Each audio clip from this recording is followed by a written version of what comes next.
हमारे साथ बीजेपी सांसद किरोड़ी लाल मीणा जुड़ चुके हैं। किरोड़ी लाल मीणा जी एक अच्छा खासा लंबा अनुभव रखते हैं राजनीति का, और गांव देहात की राजनीति से लेकर शहर की राजनीति और दिल्ली तक से बड़े भली भांति वाकिफ हैं। ऐसा क्यों हो रहा है, हम उन्हीं से समझते हैं। बहुत स्वागत है सर आपका इंडिया टीवी पर। आप एग्जिट पोल के नतीजे जो इंडिया टीवी पर दिखा रहे हैं वो आपने भी देखे होंगे। राजस्थान में रिवाज बदलता हुआ नजर आ रहा है सर। ऐसा लग रहा है कि कांग्रेस की सरकार बन सकती है। ना ना ना ना बदलेगा, नहीं बदलेगा। मैं आपको ये बताता हूँ, जयपुर की घाट की गुणी से लेकर भरतपुर, धौलपुर और जो 7-8 जिले हैं, वहां गत 2018 विधानसभा चुनाव में भारतीय जनता पार्टी को 1 सीट मिली थी मात्र धौलपुर से, और ये 28 सीट पड़ती है। इन 28 सीटों में मैंने प्रचार किया है। इस इलाके से मैं भी चुनाव लड़ रहा हूं और 22 सीटों पर मैंने प्रचार किया। मैं आपको बड़े विश्वास के साथ कहता हूं, इन 28 सीटों में से भारतीय जनता पार्टी को, जहां गत 2018 में 1 सीट मिली थी, 20-22 सीट मिल रही हैं। तो किसी तरह से समीकरण जो आपके एग्जिट पोल बता रहे हैं, मैं उनको नकारता हूं। और बीजेपी राजस्थान में 130 प्लस पे जाएगी, एकदम बीजेपी की सत्ता आएगी। मैं आपको बड़े विश्वास के साथ कह रहा हूं। हमारा टफेस्ट एरिया है समीकरण की दृष्टि से, बीजेपी के लिए उपयुक्त नहीं है, जहां एसटी, एससी, माइनॉरिटी और गहलोत साहब और पायलट साहब के प्रभाव के वोट हैं।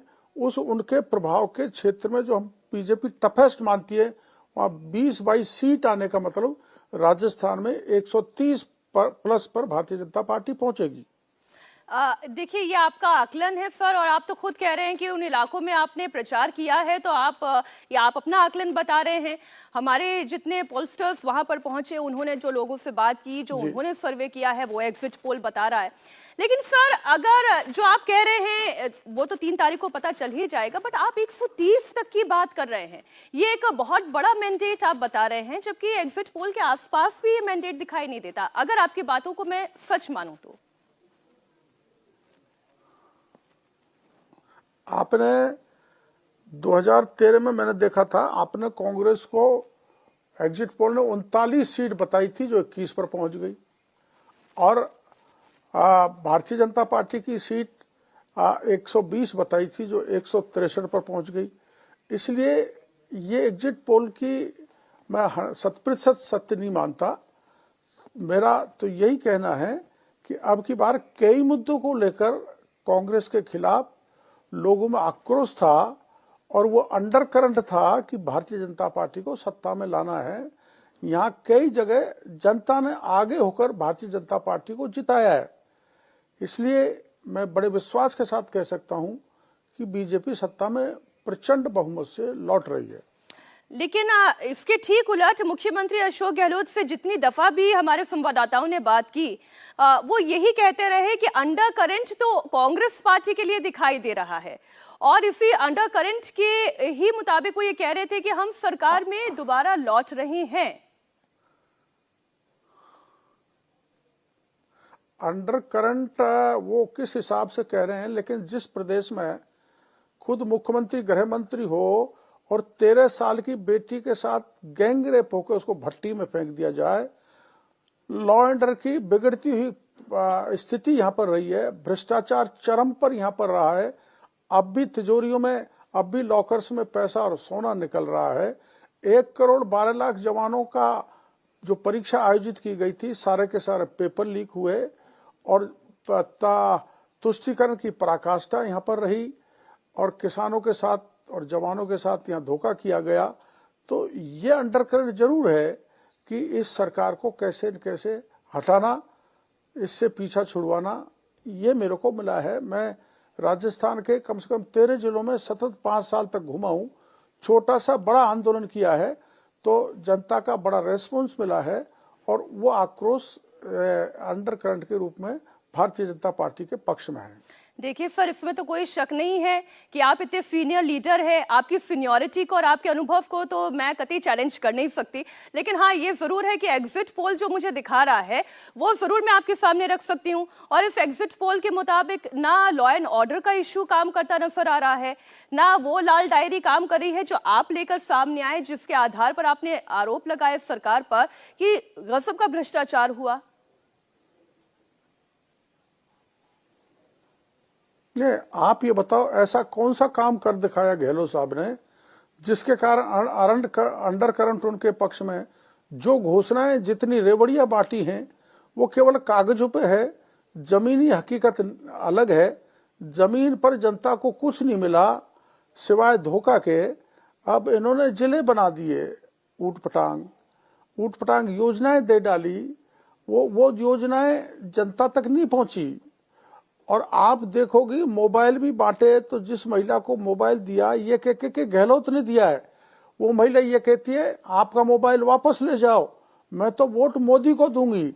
यहां तक की स्थिति है। जिसको आपने कुछ थोड़ी बहुत रेवड़ियां दी हैं वो भी सरकार के पक्ष में नहीं है।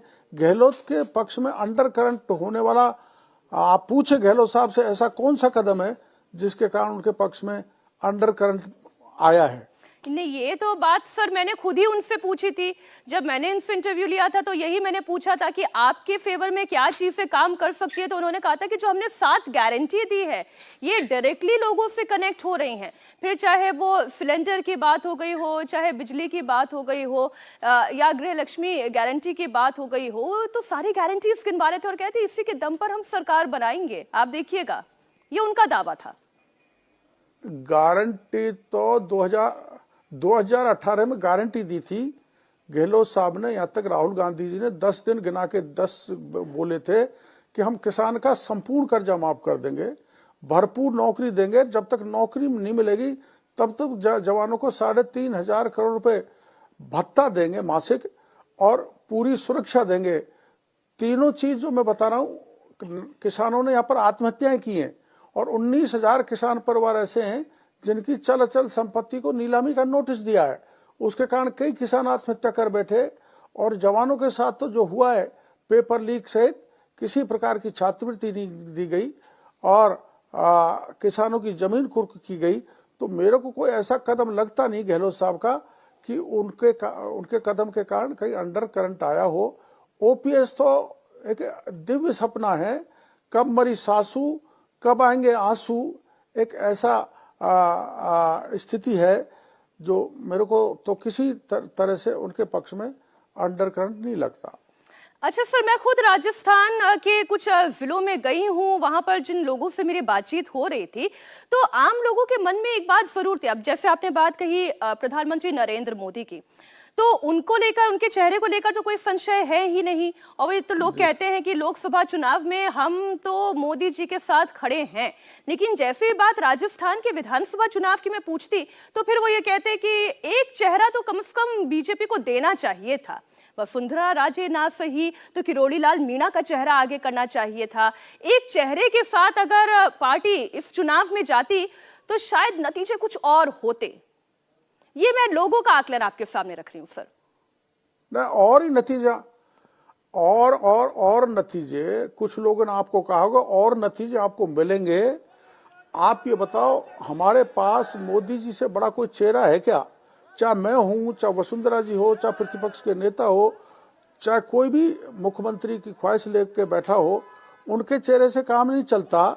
हमारे एकमात्र चेहरा है और केवल भारत का ही नहीं, दुनिया का सबसे बड़ा चेहरा है, सबसे लोकप्रिय नेता है।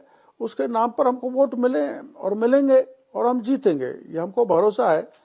और केवल ये कह देना कि इनके पास चेहरा नहीं है, हमारे पास बहुत एस्पिरेंट्स है मुख्यमंत्री बनने के। ये तो एक सुखद बात है कि एक पार्टी में इतने मुख्यमंत्री के काबिल लोग हैं और वहाँ केवल अकेले गहलोत साहब हैं।